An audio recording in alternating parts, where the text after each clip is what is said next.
কলকাতায় যখন থর মরুভূমির থেকেও টেম্পারেচার বেশি, মানুষ পুড়ে ছারখার, তখন আমরা চলে এসেছি উত্তরবঙ্গে। দুর্দান্ত স্ট্রেচ। 2 বছর আগে যখন এসেছিলাম তখন এই রাস্তার কাজ হচ্ছিল। কি অবস্থা এই গাড়িটার, অ্যাক্সিডেন্ট করে একবারে মুখ থুবড়ে পড়েছে। কতটা আছে দেখি, এই লিচু নিলাম আমরা, হচ্ছে ধুলিয়ানের লিচু। এই তো পোকা তো রে।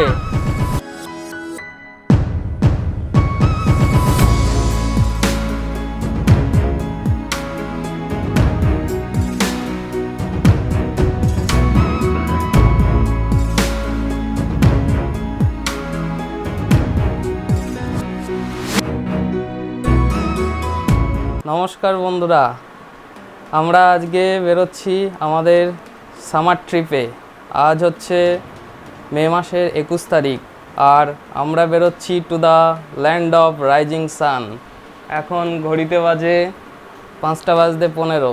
সূর্য এখনও ওঠেনি, আর ভারতবর্ষের মধ্যে প্রথম সূর্যের কিরণ যেখানে স্পর্শ করে সেই ল্যান্ডের উদ্দেশ্যে আমরা যাত্রা করছি। তা প্রথম আমরা আজকে এখান থেকে যাব শিলিগুড়ি। তা চলুন শুরু করা যাক সামার ট্রিপ 2026। Let's go. তা চলুন আবার পথে গিয়ে দেখা হচ্ছে। তো বেরোতে বেরোতে 5:05 বেজে গেল। রেডি হতে হতে 20 মিনিট আরও। তা আমরা প্রথমে এখান থেকে যাচ্ছি, যেটা ডিস্টেন্স দিয়েছি ব্রেকফাস্টের ওটা আর কি। আমরা শিলিগুড়ি গেলে যেখানে ব্রেকফাস্ট করি জানেন আপনারা যারা নিয়মিত আমার ব্লগ দেখেন, পাপ্পুদা ধাবা বহরমপুর বাইপাস পেরিয়ে পড়ে। এটা আমাদের কলকাতা থেকে অর্থাৎ বারাসাত থেকে এখান থেকে ডিস্টেন্স হচ্ছে 194 কিলোমিটার। আর এখন রাস্তার কন্ডিশান, বারাসাত কলোনি মোড়, সকাল 5:12। রাস্তা কন্ডিশন দেখে মনে হচ্ছে লরির চাপ আজকে আর পাবো না। দেখা যাক। টেনশান এই রাস্তায় গেলে একটাই, লরির চাপ আর হচ্ছে ফারাক্কা। এই দুটো ক্লিয়ার করতে পারলে টাইমটা প্রায় 1.5 থেকে 2 ঘন্টা এখানেই সেভ হয়ে যায়। তা চলুন সামনে রাস্তার কীরকম কী কন্ডিশন সমস্ত আপডেট আপনাদের দেব, সঙ্গে থাকুন। এই যে দেখুন, কৃষ্ণনগর 82 কিলোমিটার, বহরমপুর 175, ডালখোলা 425। তো NH-12 যাবে পুরো ডালখোলা অবধি। ডালখোলায় গিয়ে মিশে যাবে শিলিগুড়ি পূর্ণিয়া রোডে। এই প্রথম আমরা শিলিগুড়ি যাচ্ছি। বাড়ির থেকে বেরোলাম, আকাশ পরিষ্কার। এর আগে যতবার গেছি মোটামুটি 4:30 থেকে 4:45 বেরিয়ে গেছি, পুরো অন্ধকার থাকতে থাকতে।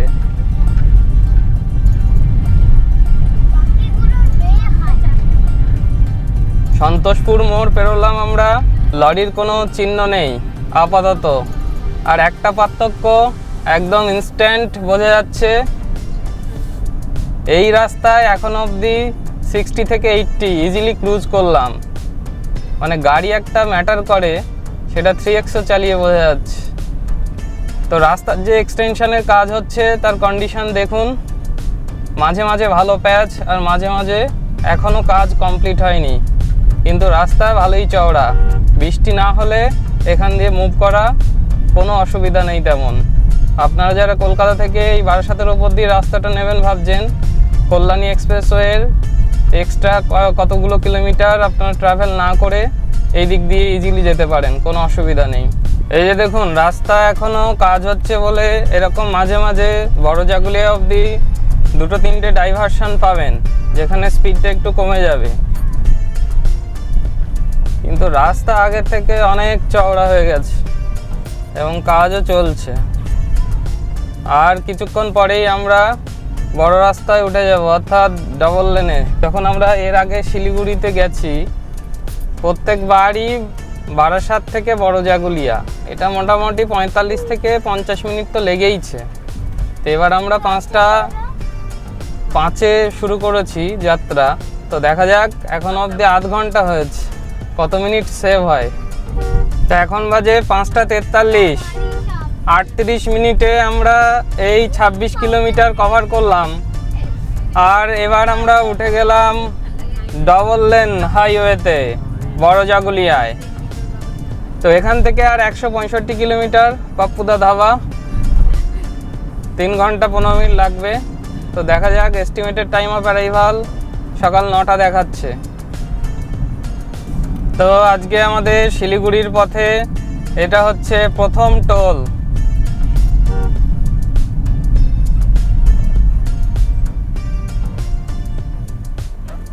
এই টোল গেটটায় আবার ব্যারিকেড নেই, তো টোলের ব্যাপারে আপনাদের একটা ইনফরমেশন দিয়ে রাখি। আমরা যেহেতু ফ্রিকোয়েন্টলি হাইওয়ে ট্রিপ করি, সেই জন্য আমরা national highway authority of India NHAI এর রাজমার্গ যাত্রা থেকে 3000 টাকা দিয়ে অ্যানুয়াল পাসটা করিয়ে রেখেছি। তা আপনারা যারা ওকেশনালি হয়তো 1-2 বার বছরে ট্রাভেল করেন, তাদের ক্ষেত্রে হয়তো এটা উপযোগী হবে না, কিন্তু বছরে যদি ফ্রিকোয়েন্ট ট্রাভেল হয় হাইওয়েতে, তাহলে সব থেকে ভালো 3000 টাকা দিয়ে রাজমার্গ যাত্রাটা আপনারা অ্যাক্টিভ করে রাখুন। তাতে কি হবে, আপনার 3টে ট্রিপ যদি হাইওয়েতে হয়, সেই টাকা টোলের এমনি উঠে যাবে। আর টোলে এখন তো যে কোনো টোল 100-110 নর্মালি হয়ে গেছে। রানাঘাট ফ্লাইওভার এখন 6:05, 1 ঘন্টায় এখন অবধি আমরা চলে এসেছি, 1 ঘন্টায় এখনও আমরা চলে এসেছি 55 কিলোমিটার। আমরা আছি এখন রানাঘাটে। এই দেখুন রানাঘাট ফ্লাইওভার, দারুণ করেছে ফ্লাইওভারগুলো। আগে যখন প্রায় বছর দেড়েক আগে হবে বা তার আগে, এই রানাঘাটেই 2 ঘন্টা টাইম খেয়ে দিত। এখানে রেলগেটে যা জ্যাম হতো, লোকে ভয়ে এদিক দিয়ে আসতো না, ওই কল্যাণী এক্সপ্রেসওয়ে দিয়ে কাম্পামোড় দিয়ে ঘুরে ঘুরে আসতো। সে সমস্ত এখন অতীত।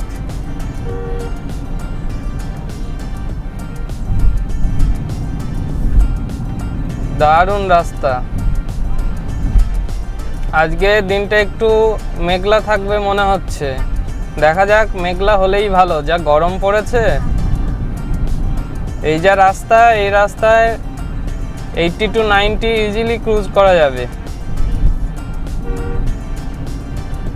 সেখানে আপনারা একটু হাত খুলে চালাতে পারবেন। ওই যে শিলিগুড়ির সাইনবোর্ড দিয়ে দিয়েছে, সামনে শান্তিপুর। চলুন পথটা এনজয় করুন আমাদের সাথে আপনারাও। নবদ্বীপে যাবেন, এই যে বাসটা আসছে বাঁ দিক দিয়ে সার্ভিস রোড দিয়ে ঢুকে যাবেন। আর আমরা এখন পৌঁছে গেছি কৃষ্ণনগর। এখন বাজে 6:30, আমরা বেরিয়েছিলাম 5:05-এ। 1 ঘন্টা 25 মিনিটে 94 কিলোমিটার পথ চলে আসলাম। কৃষ্ণনগর ঢুকে গেলাম বারাসাত থেকে 1 ঘন্টা 25 মিনিটে। পাপ্পুদা ধাবা এখান থেকে আর 102 কিলোমিটার। ওই যে লরিটা উঠছে দেখেছেন, কৃষ্ণনগর থেকে যারা NH12 ধরবেন তারা এইখান দিয়ে আসবেন। আর এই হচ্ছে সেই কৃষ্ণনগরের বিখ্যাত সাবওয়ে। বছরে বেশিরভাগ সময় জল জমে থাকে বর্ষাকালে, এখন আপাতত না, কোনো জল নেই। আর এই সামনে শিলিগুড়ির বোর্ড, ওই যে দেখুন শিলিগুড়ি। এই হলো বেথুয়া জঙ্গল। এই দেখছেন কৃষ্ণনগর পেরোবার পর রাস্তার দুদিকে এটা হচ্ছে বেথুয়া ডহরির জঙ্গল। এইখানটায় রাস্তার স্ট্রেচটা খুব সুন্দর লাগে। ওই যে দেখুন মালদা এখান থেকে 210 কিলোমিটার, ডালখোলা 336 আর বহরমপুর 84।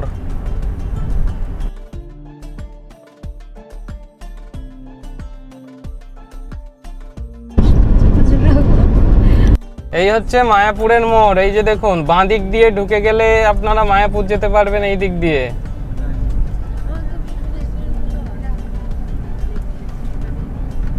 এটা হচ্ছে আজকে শিলিগুড়ির পথে আমাদের second toll plaza, Baharampur Krishnanagar section.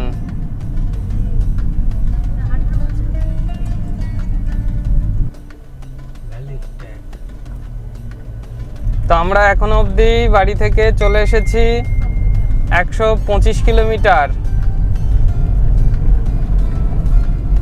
আর এখন ঘড়িতে বাজে 7টা, প্রায় 1 ঘন্টা 55 মিনিট ড্রাইভ হয়ে গেল। আর 1 ঘন্টা 50 মিনিটের ড্রাইভ দেখাচ্ছে 72 কিলোমিটার। 3 কিলোমিটারে একটা কনজেশন দেখাচ্ছে রোড ওয়ার্কের জন্য। চলুন দেখাবো যদি কনজেশন থাকে। আর পাপ্পুদা ধাবা আমরা যখন শুরু করেছিলাম এস্টিমেটেড টাইম অফ অ্যারাইভাল 9টা 5 দেখাচ্ছিল, এখন সেটা কমে হয়েছে 8টা 45।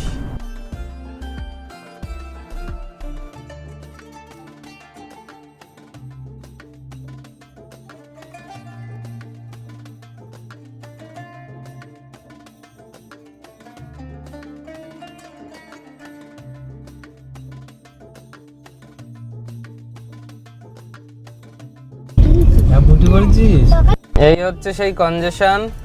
ওই যে দেখুন ভুল লেন দিয়ে একটা চলে গেল।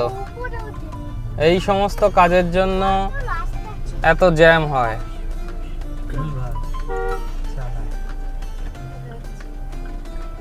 পুরো লরির জ্যাম লেগে গেছে এইখানটায়। রাস্তা থেকে এই সাইডে নামার একটা ডিসঅ্যাডভান্টেজ, কোথায় কি রয়েছে ব্রেক ফ্রেক বোঝা মুশকিল।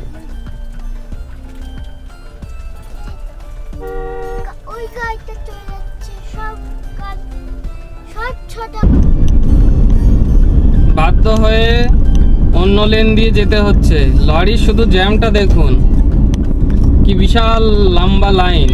ওদিক দিয়ে আজকে মনে হয় আজকে আর জ্যাম খুলবে না। ওই সব গাড়িগুলো যাচ্ছে, না পেরে অনেকক্ষণ সাইড দিয়ে এসে না পেরে এই ডান দিক দিয়ে যেতে হলো।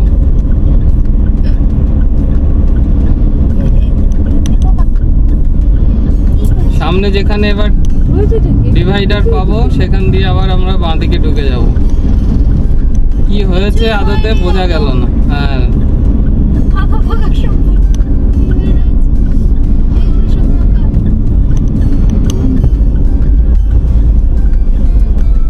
অবিশ্বাস্য লরির জ্যাম। সকাল থেকে বলে এলাম যে লরি নেই, লরির জ্যাম নেই, আর এখন হচ্ছে অবিশ্বাস্য লরির জ্যাম। মানে জীবনে এই পথে কোনোদিন এরকম লরির জ্যাম দেখিনি। কি অবস্থা!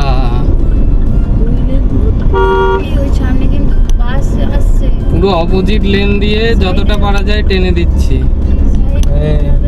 সিগন্যাল দেখাচ্ছে, একটু দাঁড়াতে হবে তো।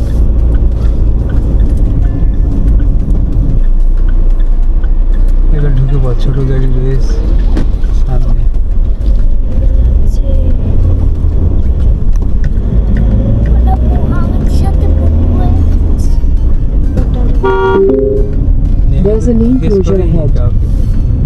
কোনো লেন ক্লোজার অ্যাহেড দেখাচ্ছে। যে টাইমটা আমরা সেভ করেছিলাম সেই টাইমটা পুরো এখানে খেয়ে গেল। এই জন্যই বলে রাস্তা হচ্ছে আনপ্রেডিক্টেবল। এত দূরের জার্নিতে ওই জন্য সকাল সকাল বেরোতে হয়। এই যে কোথায় কি জ্যাম হবে আর টাইম খেয়ে দেবে কিছুই বোঝা যাবে না।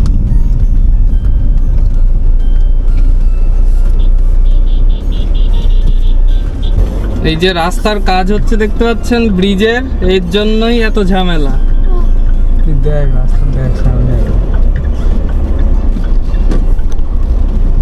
নদিয়ার এই দেবগ্রামের কাছে এই ফ্লাইওভারের কাজের জন্য পুরো পাক্কা এখানে দাঁড়িয়ে আছি প্রায় 35 মিনিট এখানে দাঁড়িয়ে আছি জ্যামে। এই অবস্থা দেখতে পাচ্ছেন ফ্লাইওভারের। 40 মিনিট পরে মুক্তি পাওয়া গেল আপাতত। আর এই দেখুন ডান দিকের লেনটায় গাড়ির লাইন। 8টা 50 এস্টিমেটেড টাইম ছিল পাপ্পুদা ধাবায়, আর এখন হয়ে গেছে 9:30। তাও আপাতত এই লেনটা ফাঁকা। এখন ঘড়িতে বাজে 8টা 16। ওই যে দেখছেন বাঁদিকে পলাশী গেট, পলাশী স্মৃতিসৌধের গেট, এই যে বাঁদিকে।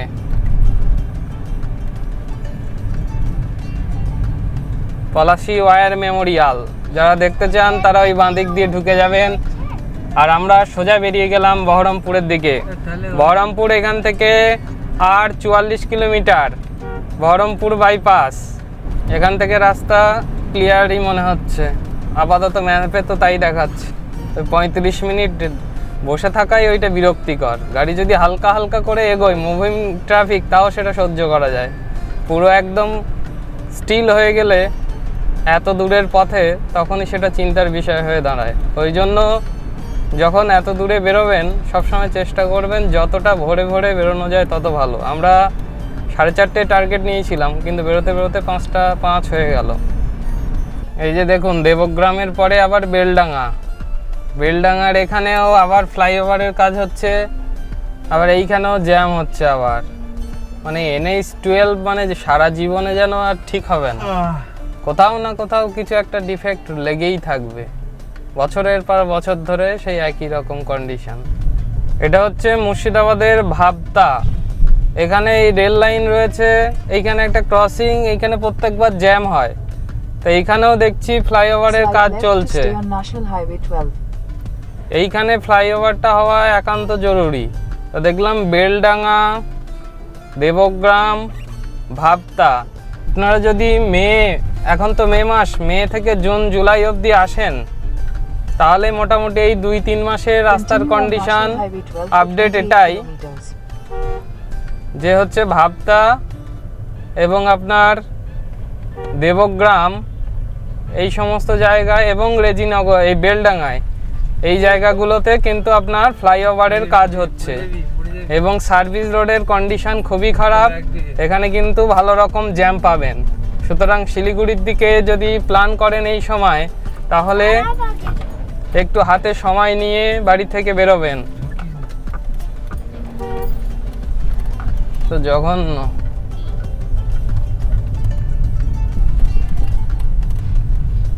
আমরা ঠিক 9টার সময় চলে এলাম বহরমপুর বাইপাস। এই যে সোজা শিলিগুড়ি ডালখোলা আমরা নিয়ে নেব ডান দিকের এই বাইপাস রোডটা, আর ওই যে সোজা বাসটা চলে যাচ্ছে দেখছেন, ওইটা বহরমপুর টাউনের দিকে ঢুকে যাচ্ছে। এই যে ওই দিকটা বহরমপুর টাউন, আর আমরা বেরিয়ে যাচ্ছি সোজা। বহরমপুর বাইপাসটা ধরে নিলাম আমরা। আর এই বহরমপুর বাইপাসটা আপনাদের বলে রাখি, এখানে ওঠার পরই এখান থেকে আর 22 কিলোমিটার পাপ্পুদা ধাবায় যদি আপনারা ব্রেকফাস্ট করেন। তবে রাস্তায় কিন্তু গর্ত রয়েছে মাঝে মাঝে, আর ছাল চামড়া উঠে গেছে রাস্তার প্রায় অংশে। না, রোড কন্ডিশন ভালো না এখন বহরমপুর বাইপাসের।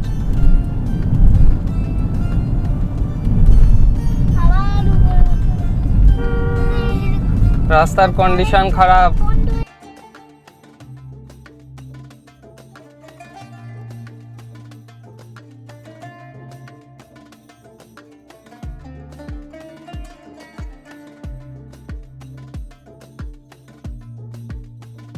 বহরমপুর বাইপাসে আমরা হুগলি নদী অর্থাৎ গঙ্গাকে পেরোলাম। আবার আমরা ফারাক্কায় গিয়ে গঙ্গা পেরিয়ে মুর্শিদাবাদ থেকে মালদায় প্রবেশ করব।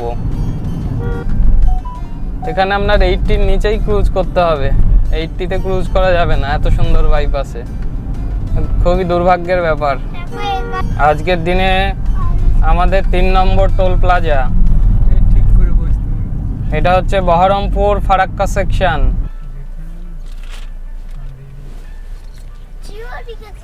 এই বহরমপুরের যে টোলটা, বহরমপুর বাইপাস পেরিয়ে যে টোলটা, এই টোলটা পেরিয়ে এখান থেকে আর গুনে গুনে 6 থেকে 7 মিনিট, আর এখান থেকে 7 কিলোমিটার হচ্ছে পাপ্পুদা ধাবা। তো আমরা পৌঁছে গেলাম 9টা 18-তে পাপ্পুদা ধাবায়। ওই দিক থেকে আমরা আসলাম, ওই দিকটা কলকাতার দিক, আর ওই দিকে যাচ্ছে শিলিগুড়ি। এখানে পার্কিংয়ের বিশাল স্পেস রয়েছে দেখুন, অনেকটা প্রশস্ত স্পেস রয়েছে। আর ওইদিকে আবার ইন্ডিয়ান অয়েলের পেট্রোল পাম্পও রয়েছে, স্কডা টিনটিন। তা চলুন এবার ব্রেকফাস্টে কি কি পাওয়া যায় দেখা যাক।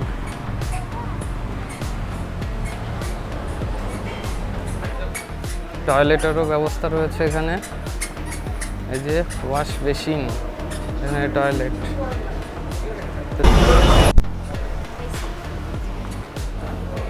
এই যে পাপ্পুদা ধাবার ভোল পাল্টে গেছে এখন।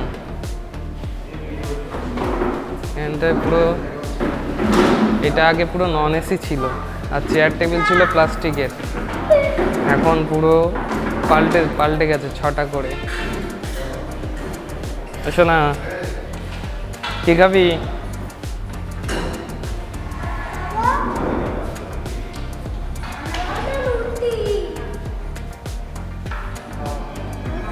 আগে ওই দিকে একটা সেকশন ছিল, ওই দিকটা একটা সেকশন ছিল, ওই সেকশনটা আপনার এসি ছিল, এখন এইটাও এসি করে দিয়েছে, পুরোটাই এসি করে দিয়েছে। তা চলুন অর্ডার দেওয়া যাক, তারপরে কী খাচ্ছি আপনাদের সাথে শেয়ার করছি। আমরা এখন পাপ্পুদা ধাবাতে ব্রেকফাস্ট করছি। এই হচ্ছে ব্রেকফাস্টে রুটি, তড়কা, আর এদিকে আছে আলুর পরোটা, ভেজ তড়কা, আলুর পরোটা, রুটি। এখানে ইডলি, ধোসা এই সমস্ত অপশান পেলাম না, এখানে শুধুমাত্র লুচি বা পুরি সবজি যেটা বলতে পারেন ওটা হবে, আর হচ্ছে আলুর পরোটা হবে, আর কি হবে, প্লেন রুটি, এই কটাই আছে, আর চানা মশলা তরকারির মধ্যে, এইগুলোই পাবেন, এর মধ্যেই আপনাকে চয়েস করে নিতে হবে। তো চলুন, খুব খিদে পেয়েছে, আগে খাওয়া যাক। দেখো না, খাবার ভালো, তো চলুন খেয়ে নেওয়া যাক, তারপরে আবার কথা হচ্ছে। তা ব্রেকফাস্ট কমপ্লিট করে পাপ্পুদা ধাবা থেকে আমরা এখন বেরোচ্ছি। এখন বাজে 9:58, ওই ধরুন 10টা। তো এখান থেকে আমরা যাব এবার হচ্ছে মালদার কোথায় না, মালদার হচ্ছে পারদেশি ধাবা টু ধাবা। তা চলুন এবার রাস্তা কেমন, কত কি ডিস্টেন্স পুরোটা দেখাচ্ছি। আর এই হচ্ছে পাপ্পুদা ধাবা, মানে এই পথে ব্রেকফাস্টের জন্য একদম সবথেকে সেরা জায়গা। এখানে একদম ফ্রেশ হাওয়ার, টয়লেট, ছোট বড় টয়লেট সব কিছুর ব্যবস্থা রয়েছে, পার্কিংও অ্যাম্পেল। তা চলুন এবার শুরু করা যাক। ম্যাডাম যদি না পারে এই দেখুন সামনে হচ্ছে মোরগ্রামের এই মোড়টা থেকে বাঁ দিকে ঢুকে গেলে রামপুরহাট, তারাপীঠ অর্থাৎ বীরভূমের চলে যাবেন। তা মঠগ্রাম চলে আসা মানে কলকাতা থেকে শিলিগুড়ির মধ্যে একটা মেজর পোর্শন কভার করে যাওয়া। এই যে এই বাঁ দিক দিয়ে বেরিয়ে গেলে ওদিকেই হচ্ছে বীরভূম।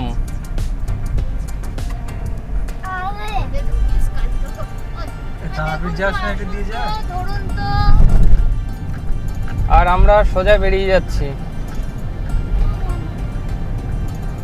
যারা বর্ধমান বা তৎসংলগ্ন অঞ্চল থেকে শিলিগুড়ির দিকে যেতে চান, তারা এই মোরগ্রামে এসেই একমাত্র NH-12 সাথে কানেক্ট করতে পারবেন। তো এই জাংশনটা একটা ইম্পর্ট্যান্ট জাংশন। এখান থেকে ফারাক্কা আরও মোটামুটি 60 কিলোমিটার মতো ডিস্টেন্স।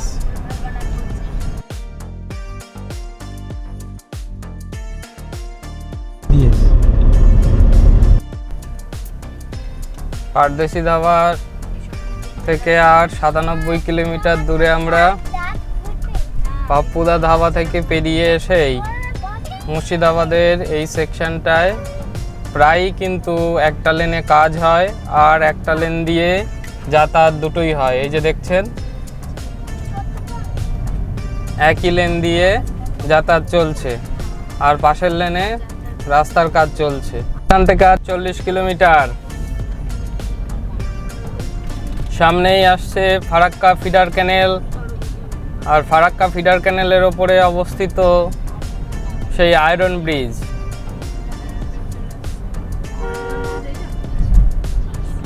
আমরা ম্যাপে দিয়েছি পরবর্তী আমাদের ডেস্টিনেশন লাঞ্চের জন্য Pardeshi Dhaba. Estimated time of arrival 12:40 দেখাচ্ছে। এখান থেকে আর 84 কিলোমিটার, 2 ঘন্টার ড্রাইভ। যদি ফারাক্কায় জ্যাম না থাকে তাহলে আমরা অনেক আগেই পৌঁছে যাব। আর এই মুর্শিদাবাদের এই দিকটায় দুদিকেই আম আর লিচুর বাগান। 2 বছর আগে যখন আমরা কালিম্পংয়ের ট্যুরে গিয়েছিলাম তখন এই দিক দিয়ে যাওয়ার সময় অনেক কমে এখান থেকে লিচু নিয়েছিলাম।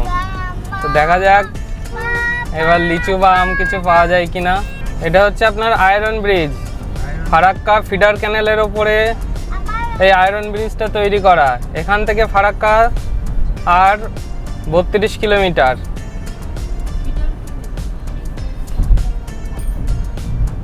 আপনাদের বলে রাখি, অনেকে এই ফারাক্কার জ্যামটা অ্যাভয়েড করবার জন্য এই যে আয়রন ব্রিজটা পেরিয়েই বাঁ দিক দিয়ে একটা রাস্তা নেমে যাচ্ছে, এই রাস্তাটা দিয়েও একদম সেই এই যে বাইকটা উঠছে দেখছেন, এই রাস্তাটা দিয়ে চলে যাওয়া যায়। এই রাস্তাটা দিয়ে যদি যান তাহলে আপনারা ভেতর দিয়ে গঙ্গার এই ফিডার ক্যানেলের পাশ দিয়ে গিয়ে একেবারে সেই ফারাক্কার ব্যারেজে, এই ফারাক্কা ব্রিজের কাছে উঠবেন। আমরা ম্যাপে আপাতত তো ফারাক্কায় কোনো জ্যাম দেখতে পাচ্ছি না, তো আমরা সেজন্য এই পথটাই নিলাম। এটা হচ্ছে আজকের দিনের 4র্থ toll plaza, Baharampur Farakka section. এটা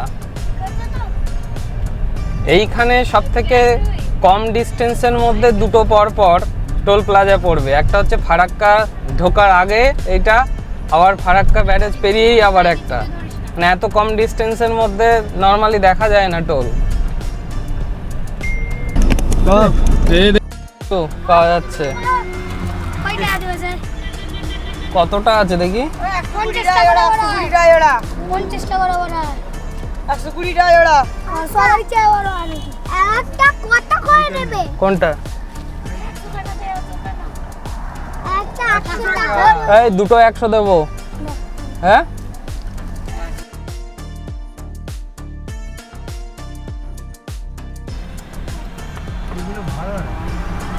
সব ছেঁকে ধরেছে লিচু ছেলে মিলে।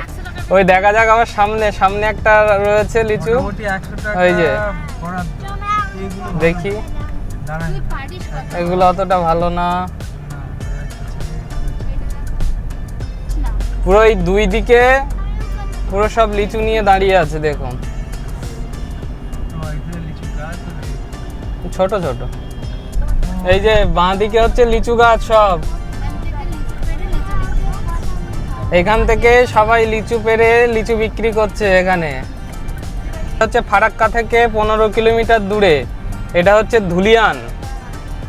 তো এই সময় এখানে প্রচুর লিচু পাবেন, কারণ দুদিকেই পুরো লিচুর বাগান, আর সামনে আরও সব লিচু নিয়ে বসে আছে, প্রচুর লিচু পাওয়া যাবে এখানে। হচ্ছে ধুলিয়ানের লিচু, এগুলো 100 টাকা করে নিল। এই তো পোকা তো রে, কই এ দেখ পোকা তো রে। কি পোকা লয়? ওই তো পোকা, এই পোকা ও হবে না না, একটা খেয়ে দেখলাম পোকা, নেওয়া যাবে না এখন। দেখ এটা ছাড়িয়ে দেখ ভালো করে, মাকে দে, মাকে দে। তোকে কথা বলতে দাওনি। কথা বলি কি করবি? আছে ভালো, এর মধ্যেই দেখে কিনতে হবে। প্রথমবার যার কাছে দেখলাম ওর কাছে ভালো ছিল, দামে হলো না বলে নিলাম না। ওর যা ওজন দেখলাম ওই 1 কিলো 200-250 মতো হবে, 150 টাকায় দিল না। এখান থেকে লিচু নেবো আবার কলকাতার দামে নেবো, তাহলে নেওয়ার কি দরকার। এই যে আমরা এখন ফারাক্কায় আছি, আর এই যে দেখুন ডান দিক দিয়ে যে ফ্লাইওভারের মতো অংশটুকু দেখছেন, এইটা হচ্ছে ফারাক্কার নতুন ব্রিজ যেটা তৈরি হয়েছে। ওটা এখনো চালু হয়নি, ওটা চালু হলে যাতায়াত আরও সহজ হয়ে যাবে এবং ভিড় তখন আরও কমে যাবে। তো এখন আমরা ফারাক্কায় 11:25 বাজে সকাল, তাও আমরা 45 মিনিট ওই জ্যামটা না পেলে প্রায় 11টার মধ্যে ঢুকে যেতাম। লরির জ্যাম নেই, আপাতত শান্তি। তো আমরা এখন ফারাক্কায়, এই হচ্ছে ফারাক্কা রেল ব্রিজ, আর এটা হচ্ছে গাড়ি যাওয়ার জন্য। আর ওই দিক দিয়ে দেখুন ফারাক্কার নতুন ব্রিজটা দেখা যাচ্ছে।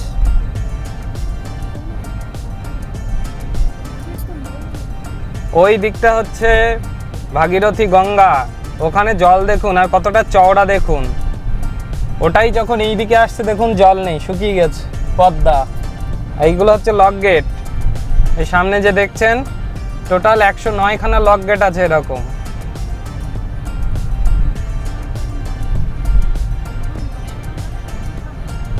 এখান থেকে আর 44 কিলোমিটার পারদেশি ধাবা, 1 ঘন্টা মতো লাগবে। 12:33 অর্থাৎ 12:30টায় পৌঁছে যাব। জলটা দেখুন কতটা জল দেখা যাচ্ছে।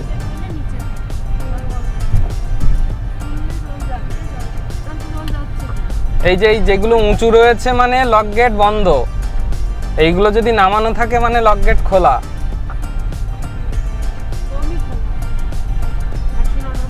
মানে কিভাবে কৃত্রিম উপায়ে জলটাকে আটকে রেখেছে, কতটা উঁচু। আর এইদিকে জাস্ট বাঁ হাতে বিশাল সমুদ্রের মতো লাগছে, আর এই সাইডটা দেখুন জলই নেই, শুখা। বাংলাদেশে এমনি এমনি লাগে না। ছোটবেলায় যখন আমরা ট্রেনে করে শিলিগুড়ির দিকে যেতাম, তখন এই ফারাক্কা ব্যারেজ দেখার জন্য অনেকে রাত জেগে বসে থাকতো। বেশিরভাগ ট্রেনগুলো যখন যায় তখন রাত এখান দিয়ে। আর তারপরে তো কতবার আমরা নিজেদের গাড়ি নিয়ে ফারাক্কা ব্যারেজের ওপর দিয়ে গেছি। তো এটা একটা নস্টালজিয়া বলা যায়। তা যাক, আমরা ফাঁকায় 11:30টার মধ্যে ফারাক্কা ক্রস করে যাচ্ছি। আর ফারাক্কা ক্রস করলেই আপনারা ওদিকে পৌঁছে যাবেন মালদায়। ফারাক্কার এই দিকটা হচ্ছে মুর্শিদাবাদ, আর ফারাক্কা ব্যারেজ পেরোলেই ওই সাইডটা হচ্ছে মালদা। ফারাক্কা পেরিয়ে গেলাম আমরা 11:40-এর মধ্যে। আর এখান থেকে Pardeshi Dhaba 41 kilometre. Estimated time of arrival 12:40, 1 ঘন্টা ড্রাইভ। ওই যে আপনাদের বলছিলাম না যে ফারাক্কা ঢোকার আগে, ব্যারেজের আগেই একটা টোল, আর পেরিয়েই আবার একটা টোল, খুব কম ডিস্টেন্সে। এইটার কথা বলছিলাম। ফারাক্কা পেরোনোর পরেই আবার অল্প ডিস্টেন্সে দেখুন আবার একখানা টোল। এই হচ্ছে মালদার কালিয়াচক বাজার। ফারাক্কা ব্যারেজ পেরিয়ে আসার পর এইখানেই আপনারা জ্যামটা পাবেন। এখানে সব বাস স্ট্যান্ড, পুরো বড় মার্কেট, অটো স্ট্যান্ড, টোটো স্ট্যান্ড সমস্ত কিছু রয়েছে। তো এখানটায় ভালো রকম জ্যাম হবে। মালদা রেলওয়ে স্টেশন, এই বাঁ দিক দিয়ে ঢুকে যেতে হবে। মালদা ডিস্ট্রিক্ট হসপিটাল সব এইদিকে। মালদা টাউন হচ্ছে বাঁ দিক দিয়ে ঢুকে যেতে হবে। আর আমরা এই সোজা বেরিয়ে যাব। এইদিকে হচ্ছে মালদা বাইপাস।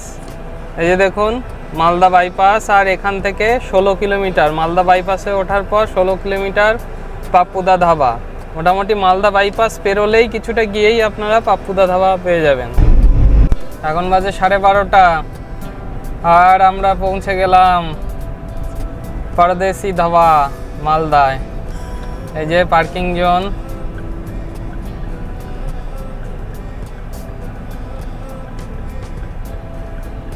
তো এই হলো পারদেশি ধাবা, এই যে দেখুন।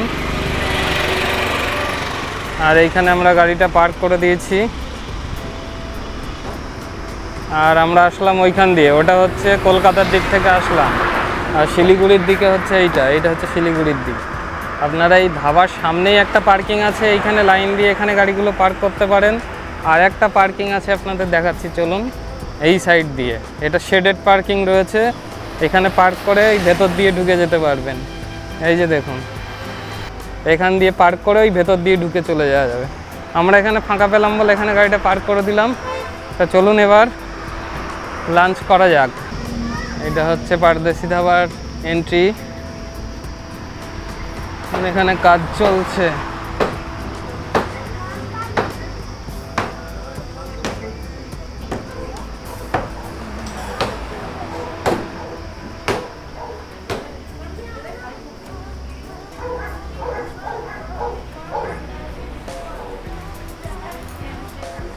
এই জায়গাটা হচ্ছে আপনার ব্রেকফাস্টের জায়গা। এখানে ব্রেকফাস্ট হয়, লাঞ্চের সময় এইখানটা বন্ধ থাকে।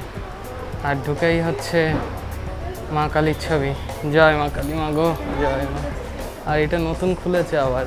বৌরানি অল শাড়ি 650 অনলি। এটা একটা নতুন দেখলাম। এখানে কৃষ্ণের মূর্তি, আইসক্রিম ফাইসক্রিম সমস্ত কিছু ডেজার্ট এখানে পেয়ে যাবেন।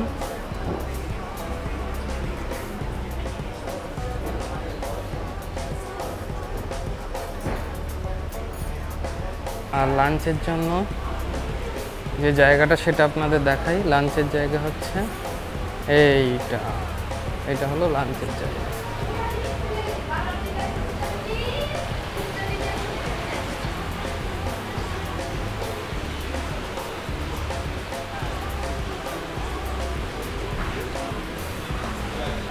তো আমরা এখন আছি পরদেশি ধাবায়। এখন আমরা ঢুকে গেছি 12:30টায়। এই বাথরুম টাথরুম করতে করতে 1টা বাজলো। ভেজ থালি অর্ডার দিয়েছি। ভেজ থালি সুখবর, পরদেশি ধাবায় আবার 100 টাকার ভেজ থালি এবং কাঁসার থালায় ভেজ থালি আবার ফিরে এসেছে। লাস্টবার কালিম্পং যাওয়ার সময়, পুজোর সময় কাঁসার থালা উঠে গিয়েছিল আর ভেজ থালি 150 টাকা হয়ে গিয়েছিল, সেটা আবার ফিরে এসেছে। তো ভেজ থালিতে এখন কী কী আছে একবার দেখিয়ে দিই। যে ভাত আছে, ডাঁটার ঝাল, আলু ভাজা, পনির, বাঁধাকপির তরকারি, শুক্তো, আলু পটল, চাটনি, দই, মিষ্টি এবং কাঁসার থালায় এবং থালি সিস্টেম। আপনি চাইলে আবার তরকারি সব কিছু পাবেন না, পনিরটা পাবেন না, কিন্তু বাঁধাকপির তরকারি, ডাল এগুলো সবগুলো পেয়ে যাবেন। তা লাস্টবার রেকমেন্ড করিনি লাঞ্চের জন্য, তা আবার বলবো যে হ্যাঁ, পরদেশি ধাবা রেকমেন্ডেড যদি এখন শিলিগুড়ির পথে আপনারা যান। আর ধাবাটা দারুণ করে। তা চলুন, খুব খিদে পেয়েছে, খাওয়া শুরু করা যায়। কি খাবার ভালো লেগেছে? তোমার ভালো লেগেছে? টিন ভালো লেগেছে খাবার? কিরকম? কথা বল, তুই বলবো বলছিলি, বল। ভালো লাগেনি? লাঞ্চের পরে পরদেশি ধাবা থেকে আমরা বেরোলাম। এখন বাজে 1:30।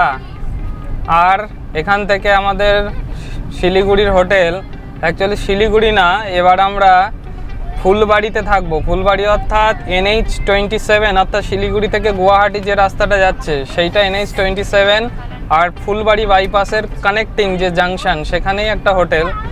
আমরা শিলিগুড়ি ঢুকছি না, কারণ এবার তো আমাদের গুয়াহাটি যেতে হবে, শিলিগুড়ির ভিতরে ঢোকার প্রয়োজন নেই।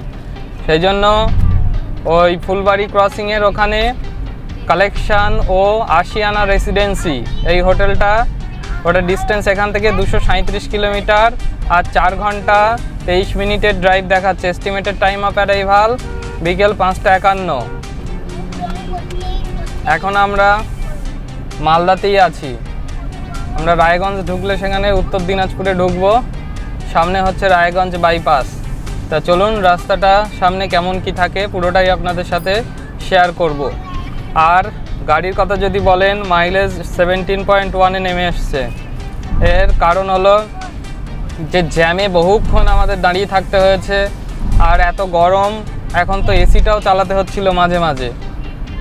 আর 2-3টা জায়গায় সার্ভিস রোড দিয়ে আসতে হয়েছে ফ্লাইওভারের কাজের জন্য, সেই জন্য ওভারঅল মাইলেজটা এতটা ড্রপ হয়েছে, নাহলে এই রাস্তায় 20 থাকতো।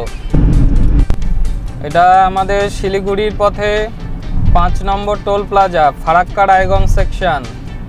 পরদেশি ধাবা পেরিয়ে তারপরে এই টোলটা পড়বে আপনার। এই সমস্ত টোলগুলোতে একটাই সমস্যা, সামনের গাড়ি কোনো কারণে যদি টোল না ভরে থাকে, একটা যদি প্রবলেম হয়, তাহলে হয়ে গেল, আপনাকে আবার মিনিমাম 10 মিনিট এক্সট্রা ওয়েট করতে হবে।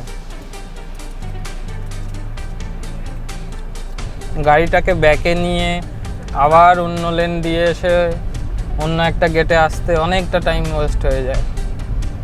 তবে আপনি পুরীর দিকে বা ওইদিকে যেতে গেলে ধুলাগড় টোল প্লাজা বা অন্যান্য টোল প্লাজায় যে পরিমাণ ভিড়, বিশেষ করে ধুলাগড় টোল প্লাজায় যত জায়গায় গিয়েছি,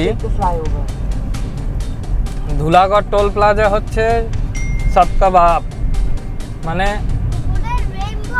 জায়গা ছোট আর কনজেশন প্রচণ্ড। কি অবস্থা এই গাড়িটার, অ্যাক্সিডেন্ট করে একবারে মুখ থুবড়ে পড়েছে।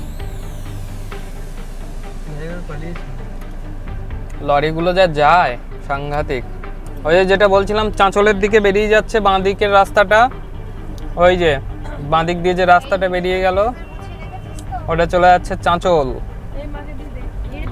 আর আমরা সোজা চলে যাচ্ছি ডালখোলার দিকে। আমরা রায়গঞ্জ থেকে 5 কিলোমিটার দূরে আছি। আর এই রাস্তার সৌন্দর্যটা দেখুন, এখানে মালদা থেকে রায়গঞ্জ সব থেকে বিউটিফুল সেকশন। ও দারুণ দারুণ, দুদিকে গাছ আর গাছে ফুল ফুটে রয়েছে।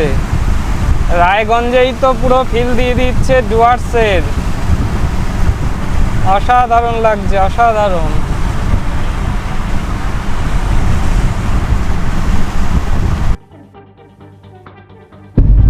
ডালখোলা 41 কিলোমিটার।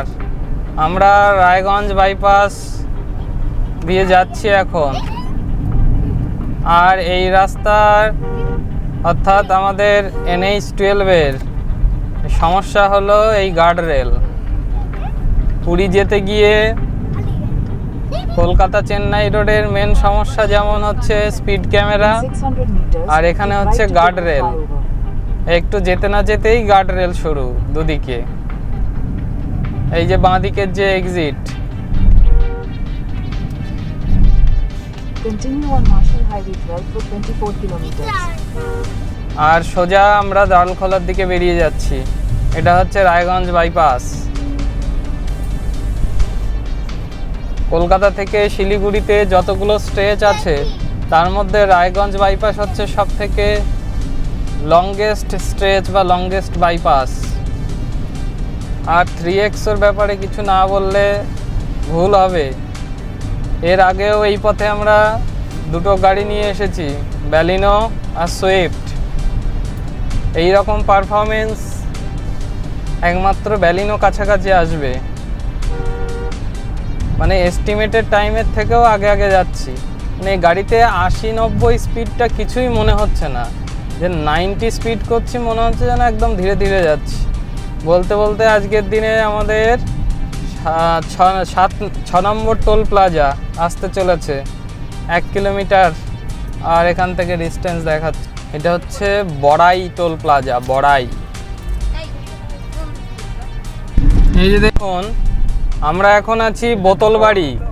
ওই যে গাড়িগুলো ঢুকছে দেখেছেন, ওই যে গাড়িগুলো ঢুকছে, এটা হাফ করে দিয়ে দেন। ওই যে এই রাস্তাটা দিয়ে দেখুন, এই জায়গাটা হচ্ছে বোতলবাড়ি। যখন অনেক আগে, যখন এদিকে ডালখোলা বাইপাসটা হয়নি, তাও ধরুন 2020-21 সালের দিকে, তখন যাবতীয় যা গাড়ি ঘোড়া যেত শিলিগুড়ির দিকে এই বোতলবাড়ি থেকে ডান দিকে ঢুকে চলে যেত। আর সেই রাস্তা ছিল লোকের বাড়ির উঠোন দিয়ে, হ্যাঁ, পাড়ার মধ্য দিয়ে এরকম রাস্তা। তো এই রাস্তাটা অনেকটা টাইম খেয়ে দিত। এখন এই ডালখোলা বাইপাস সামনে আসবে। ডালখোলা বাইপাস এখানে হয়ে যাওয়ার পর এখানে মিনিমাম 1.5 থেকে 2 ঘন্টা টাইম সেভ হয়ে গেছে। তো এখন আমরা উঠে গেলাম ডালখোলা বাইপাস। 3:05 চলে এলাম আমরা ডালখোলা বাইপাসে। আর ডালখোলা বাইপাসটা শেষ হলেই আমরা পৌঁছে যাবো ডালখোলা। এখান থেকে আর 11 কিলোমিটার মাত্র ডালখোলা। তার দুদিকেই ভুট্টা শুকোতে দিয়েছে, এই দেখুন কত ভুট্টা দেখুন। আর এই দিকে দেখছি দুপাশে মাঠময় মাঠ, পুরো সব ভুট্টা। অ্যাকচুয়ালি এই জায়গাটা তো বিহার লাগোয়া। আমরা কিষানগঞ্জের উপর দিয়ে যাব শিলিগুড়ি যেতে গিয়ে। তো এখানে ভুট্টার চাষটা খুব হয়। পুরো রাস্তার দুদিকে বিভিন্ন জায়গায় দেখছি এই ভুট্টা শুকোতে দেওয়া রয়েছে। এই যে আমরা পৌঁছে গেলাম ডালখোলা। এখন বাজে 3:05, 5:05 সকালে বেরিয়েছিলাম। 9 ঘন্টা, 10 ঘন্টা, 10 ঘন্টায় 45 মিনিট জ্যাম, 30 মিনিট ব্রেকফাস্ট আর 45 মিনিট লাঞ্চ করে আমরা চলে আসলাম 10 ঘন্টায় ডালখোলা। আর এখানেই শেষ হলো ডালখোলা বকখালি রোড বা NH-12 এই যে দেখুন ম্যাপ। আর ওই যে ফ্লাইওভার দেখতে পাচ্ছেন, ওই ফ্লাইওভার দিয়ে এবার আমরা ডান দিকে বেঁকে যাব। ডান দিকে বেঁকে আমরা শিলিগুড়ি পূর্ণিয়া রোডে উঠব।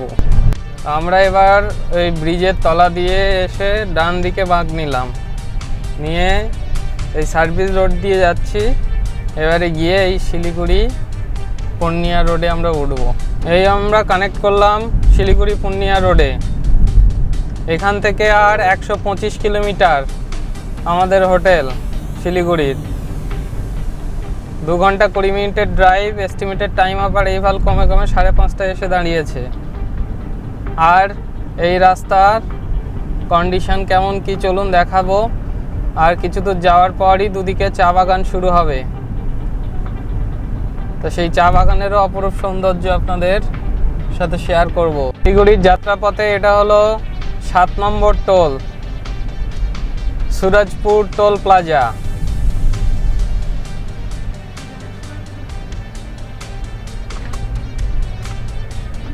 এইখানটায় রাস্তার পোর্শনটা দেখুন, এটা হচ্ছে শিলিগুড়ি পূর্ণিয়া রোড। ও দুর্দান্ত, হলুদ, পিঙ্ক, লাল সমস্ত রঙের ফুল ফুটে উঠেছে। আর মাঝখান দিয়ে টারম্যাক করা রাস্তা, অসাধারণ সুন্দর, অসাধারণ। কলকাতায় যখন থর মরুভূমির থেকেও টেম্পারেচার বেশি, মানুষ পুড়ে ছারখার, তখন আমরা চলে এসেছি উত্তরবঙ্গের বৃষ্টি আর অপরূপ সুন্দর গাছপালা, বন, পাহাড়, তার সৌন্দর্য উপভোগ করতে। আর আমাদের সাথে আপনারাও সাক্ষী থাকুন এই শীতলতার।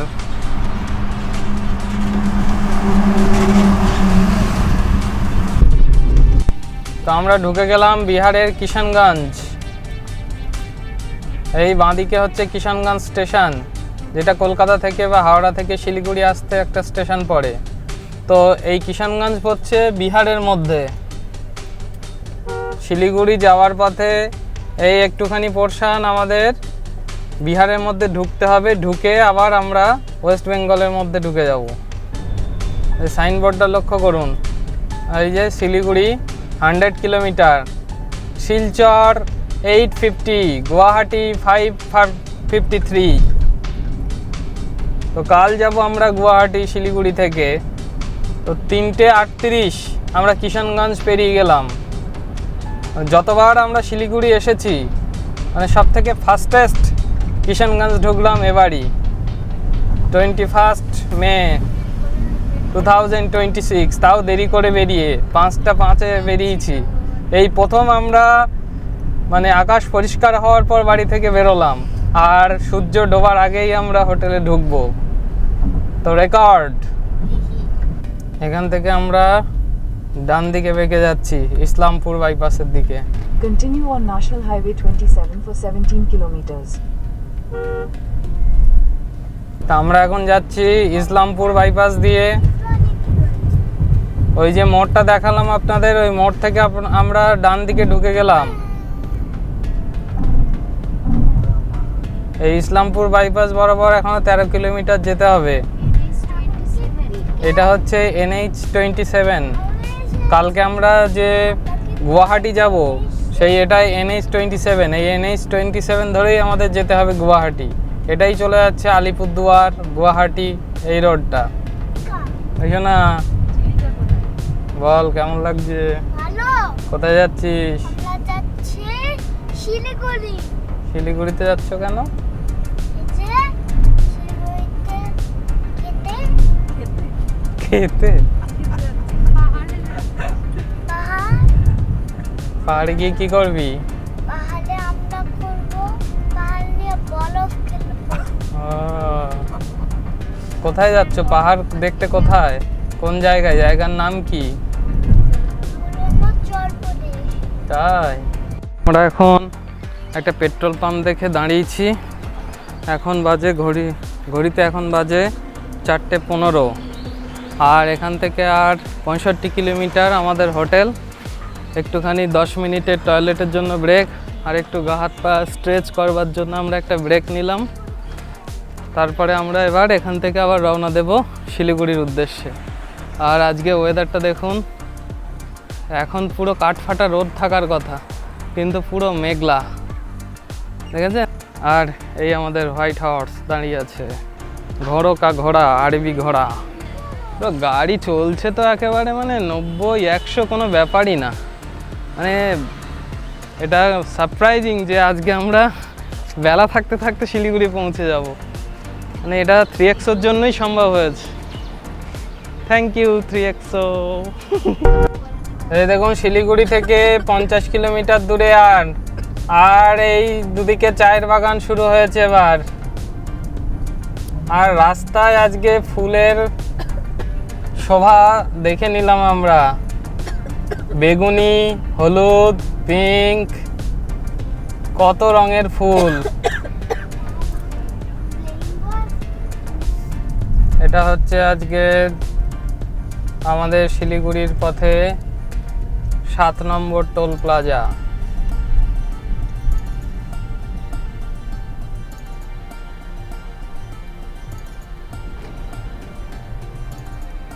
বলছিলাম To take the flyover.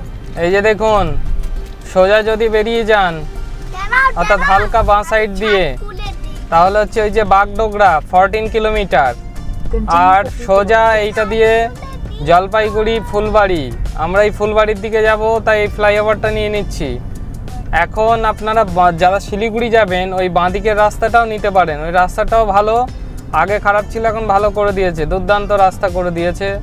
তবে ওই সিটিটা পরে ওইদিকে জ্যামটা হয় সন্ধ্যাবেলা, আর ফুলবাড়ি বাইপাস দিয়ে গেলে আপনারা অতটা জ্যাম পাবেন না, রাস্তাও খুব ভালো। তো আমরা ফুলবাড়ি বাইপাস নিয়ে নিলাম, এখান থেকে আর 19 কিলোমিটার।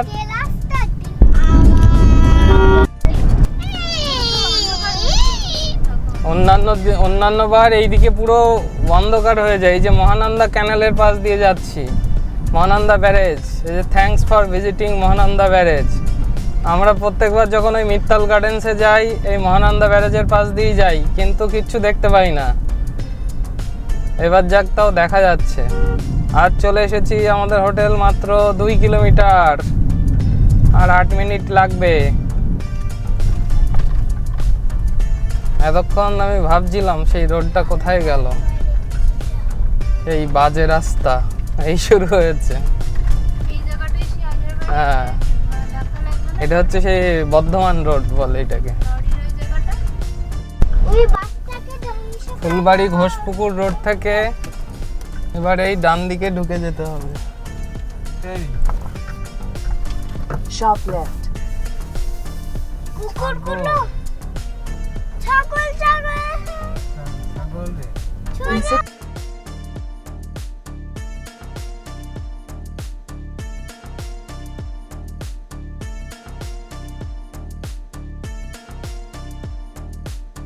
কালেকশন ও hotel, Asian highway near Agrasen hospital Siliguri. এইটা হচ্ছে অগ্রসেন হসপিটাল শিলিগুড়ি। এই যে দেখুন পুরো প্রপার্টির ভিউ এখান থেকে পেয়ে যাবেন। আর পার্কিংটা হচ্ছে এইটা। আর ওই দিক দিয়ে একটু ন্যারো রোড দিয়ে আসতে হবে, কিন্তু গাড়ি খুব ইজিলি ঢুকে যাবে, সেরকম কোনো সমস্যা নেই। আর এখান থেকে মাত্র 500 মিটার দূরেই হচ্ছে ন্যাশনাল হাইওয়ে 27, মানে একদম হাইওয়ের কোলাহল থেকে একটু ভিতরে, কিন্তু আবার হাইওয়ে খুবই কাছে। সুতরাং আপনারা যারা শিলিগুড়ি থেকে গুয়াহাটি যেতে চান, 1 নাইট স্টে করবেন ভাবছেন, তারা অবশ্যই আশিয়ান হোমস্টে, যেটা এখন কালেকশন ও হোটেল এশিয়ান হাইওয়ে অর্থাৎ ওয়ে গ্রুপের হোটেল, এটা অবশ্যই অপশানে রাখতে পারে। এই হচ্ছে শেয়ার্ড পার্কিং। রাস্তা থেকে এই গেট দিয়ে ঢুকতে হবে, গেট দিয়ে ঢুকে এইখানে গাড়িটা পার্কিং করা। পার্কিংয়ের জায়গাটা একটু পরিচ্ছন্ন হলে ভালো হতো, তবে এখানে অনেকগুলো গাড়ি রয়েছে, দেখুন কোনো অসুবিধা নেই। গাড়ি পার্কিংয়ের জন্য এক্সট্রা 100 রুপিস জাস্টিফাইড, কারণ এখানে রুমগুলোর রেন্ট মানে খুবই কম বলা যায়, 1200, 1250, 1300, 1350 টাকায় এরকম জায়গায় রুম উইথ এসি রুম, তো পার্কিংয়ের জন্য 100 টাকা দেওয়াই যায়। এই হচ্ছে কালেকশন ও আশিয়ানা রেসিডেন্সির এই রুম। এটা হচ্ছে ডাবল বেডেড রুম। এই যে একটা ডাবল বেডেড রুম ছোট্ট রুম, সেরকম বড় সড়ো রুম না, কিন্তু ফ্যান আছে, ইন্টেরিয়র ডেকোরেশন করা। আর দুজন বড় মানুষ, একজন বাচ্চা ইজিলি হয়ে যাবে। আর এই যে এসি রয়েছে, এখানে দুটো টেবিল রয়েছে, এখানে একটা কাঠের আলমারি রয়েছে, আয়না। আর আপনাদের বাথরুমটা দেখিয়ে দিই, ওয়েস্টার্ন টয়লেট, গিজার সব কিছুই রয়েছে। বাথরুমটাও মোটামুটি বড়। আর এইদিকে একটা ব্যালকনিটা দেখাই। এই যে ব্যালকনি। আর মেন রোডটা হচ্ছে আপনার ওইদিকে main road NH-27। Main road থেকে একটু ঢুকে এখানে একটা দেখুন টেনিস গ্রাউন্ড রয়েছে। আর একটা ট্রিপল বেড রুম আছে, সেটা হচ্ছে 1350 টাকা। দুটোই কিন্তু এসি রুম, সেটা নিচে আছে, এটা হচ্ছে ফার্স্ট ফ্লোরে। তার এই জায়গা যেটা ফুলবাড়ি, এখানে তো গেস্টরা এই আসা যাওয়ার পথে যারা বেশিরভাগ রোড ট্রিপ করে অথবা এখানকার কাছে হসপিটালে মানে যারা রোগীর আত্মীয় স্বজন তারা এখানটায় এভেল করে। আর এটা ওয়ে গ্রুপের হোটেল, তো সেই অনুযায়ী ঠিকঠাক। রিভিউতে যা দেখেছিলাম দু একজনের, তার থেকে অনেক বেটার। ওয়ান নাইট স্টের জন্য ফ্যামিলি নিয়ে একদম পারফেক্ট, নিতে পারেন, কোনো অসুবিধা নেই। একটু ভেতরের দিকে। আর নিচের রুমটা আপনাদের একবার দেখাই। তো এইটা হচ্ছে আপনার যে triple bedded room. Actually triple তো না, এটা 4 বেডেড রুম, 4 জন আরামসে শোয়া যাবে। আর এত সুন্দর ইন্টেরিয়র ডেকোরেশন করা, ফ্যান, এসি। হচ্ছে 1350। আমাদের ওই রুমটা 1250, তুলনায় এই রুমই ভালো, কিন্তু এই রুম হয়তো এদের কাছে একটাই রয়েছে। আপনারা আসলে অবশ্যই ট্রিপল বেডরুমটা নেবেন, যদি একটা ফ্যামিলি থাকেন সুবিধা হবে। তো আমরা 5:30টায় পৌঁছে গেছি, বাড়ি থেকে 5টা 5-এ যাত্রা শুরু করে। এই প্রথম 12 ঘন্টা 20 মিনিটে তাও 45 মিনিট জ্যাম, আর 2বার ব্রেকফাস্ট আর লাঞ্চ, 3বার, আর একটা শর্ট স্ট্রেচিং ব্রেক, সবগুলো নিয়েই। তো আজকে খুব টায়ার্ড। তো রাতে কোথা থেকে কী খাবার কি অর্ডার করছি সেটা দেখাবো, ও আবার কাল দেখা হবে। তো আজকের মতো বাই বাই।